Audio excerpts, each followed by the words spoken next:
अवपातर रूप नेला लघुचाप। बंगोपसागर सृष्ट लघुचाप अधिक घनीभूत होई केन्द्रीय बंगोपसागर अवपातर रूप नहीं। उत्तर पूर्व दिगरे आगकू गति करी आहुरी शक्तिशाली हेब।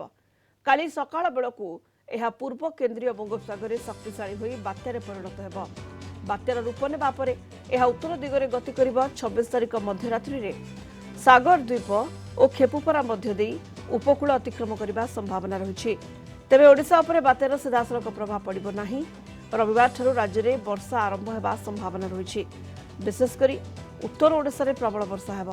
प्रबल अति प्रबल वर्षा पई 26 तारिख में बालेश्वर भद्रक और केन्द्रापड़ा एवं 27 तारिख में मयूरभंज बालेश्वर और भद्रक जिला को येलो अलर्ट जारी होइछि।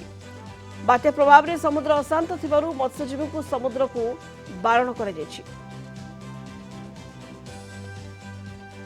अधिक आलोचना करिबा पाणीपाग विज्ञानी डॉक्टर संदीप पटनायक आम सहित रही वर्तमान फोन लाइन रे।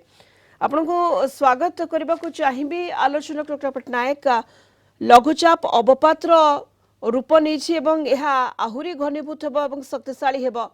ओडिशा उपर यार प्रभाव नहीं कौन कह वर्तमान स्थिति रे? नमस्कार। वर्तमान आम जो अवपातर अवस्थिति 650 किलोमीटर दक्षिण पूर्व विशाखापट्टनम रही। पवन वेग अराउंड 40 ରୁ 50 किलोमीटर अच्छी। वर्तमान तार संगठित अवस्था धीरे धीरे तीव्र हम 48 घंटा भितर अवपात गभीर अवपात बात्या संभावना रही। ओडिशा परिप्रेक्षी देखिले मत लगुच वर्षा रही बहुत संभावना रही।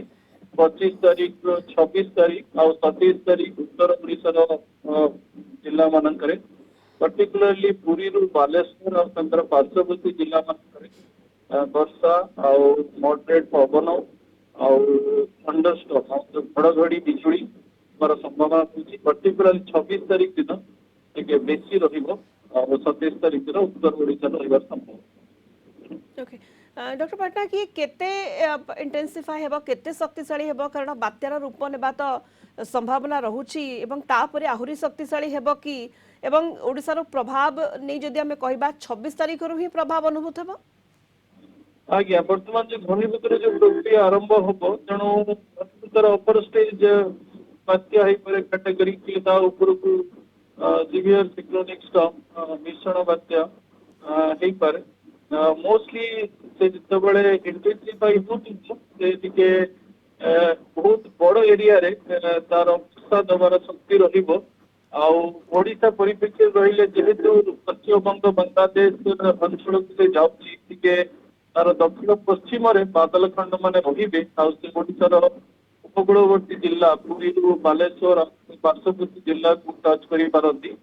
से एस्पेक्ट रे 25 संध्या बेलू वर्षार प्रभाव बढ़िबो। 26 तारिख दिन पीक रहिबो और तापर 27 तारिख रु कमिबा आरंभ हो। निहाती 25 संध्यारू प्रभाव अनुभूत होबा आरंभ हेबो डॉक्टर पटनायक जेंता आपण कहिले एवं 26 पीक रहिबो।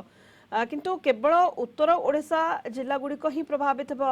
मयूरभंज बालेश्वर भद्रक केन्द्रापड़ा ना अन्य जिला गुड़िक प्रभावित हेबो? उपकूलवर्ती जिला गुड़िक मत लगुच टोटाल 10टी जिला प्रभावित हेबे। पुरी जगतसिंहपुर केन्द्रापड़ा भद्रक बालेश्वर मयूरभंज केन्दुझर जाजपुर कटक ढेंकानाल अनुगुल। ढेंकानाल अनुगुल एते नहीं किंतु ये जो 8-9टा डिस्ट्रिक्ट उपकूलवर्ती अंचल रोचती से माने वर्षार बेसी प्रभाव पाइबे। पवन रे देखियो गले मत लगुच बालेश्वर बारिपदा केन्दुझर भद्रक केन्द्रापड़ा ये अंचलटा पवन भी अधिक पाई पारे। किंतु कटक खोर्धा जगतसिंहपुर पुरी मोस्टली वर्षा पाइबे। पवन वेग मैक्सिमम मत लगुच 50-60 भीतर रही।